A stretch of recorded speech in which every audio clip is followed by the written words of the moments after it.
Welcome guys to Testing Laravel. This is the beginner's guide to testing Laravel applications and see how we can use techniques like test-driven development to make our workflow better. I have a fresh install of Laravel and I'm going to be walking you through how all of this works. So first of all, let's start by defining what testing is. We obviously have experiences in writing applications in Laravel, writing code and seeing those code break in production and receiving very urgent requests on, okay, fix this feature and make sure this is working and all of that. Now, testing is going to give us a very huge advantage when building web applications, and one of those advantages is actually reducing the amount of bugs or issues that we have on a particular application.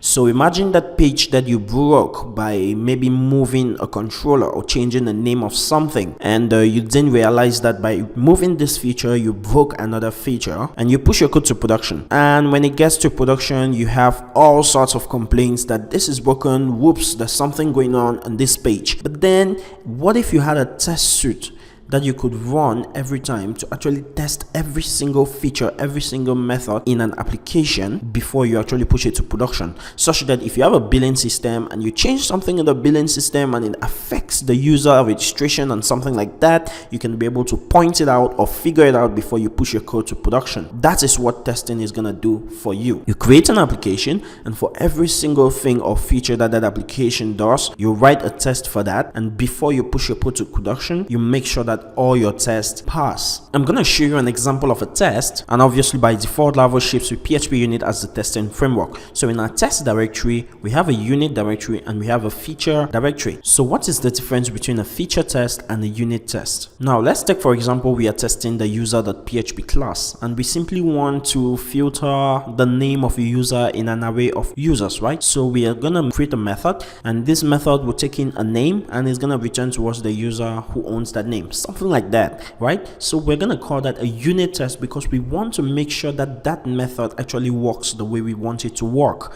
But then let's imagine we want to make sure that our application's login and registration system as a whole, which comprises of a lot of classes and a lot of methods, works together. Then we're going to create some feature test, and in the feature test what we'll be doing is actually making some post requests to that endpoint that is in charge of authentication to make sure that it returns to us or displays the correct results. But for unit tests, we're going to be making requests to methods or classes to make sure that they actually return the thing or do the thing that they're supposed to do, right? So we have a bunch of classes right here in our testing directory, and we're gonna just walk through each and every one of those for you to understand what's happening. So first of all, we have this test case.php, and what does this do? It uses create application as a trait, and then it's an abstract class, and we extend the base test case. So if we try to head over to the base test case, we see it's in the vendor Laravel frameworks source Illuminate Foundation testing test case.php. So let's head over there,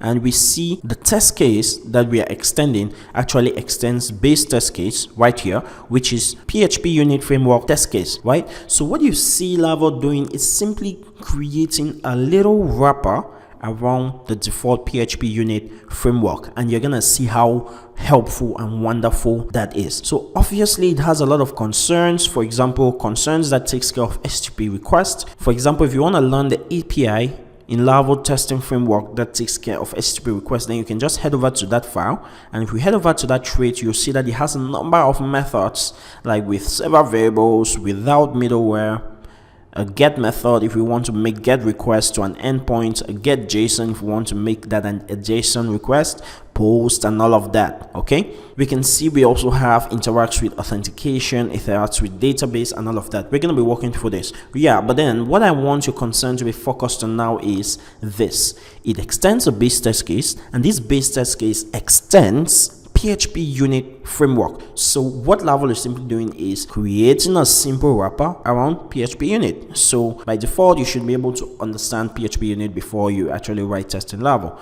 Okay, so it uses creates application, and what does create application do? Let's just say it boots up the application, right? So before you're actually able to run a test in your Laravel application, you need to boot up the application. So this is exactly the way Laravel boots up the application anytime we make a request or try to visit a page. Okay, so now that we have that cleared, we won't actually be needing to touch these two files. Laravel is taking care of that for us. The main things that we're going to be focused on are the feature directory and the unit directory, and how to actually set up a test.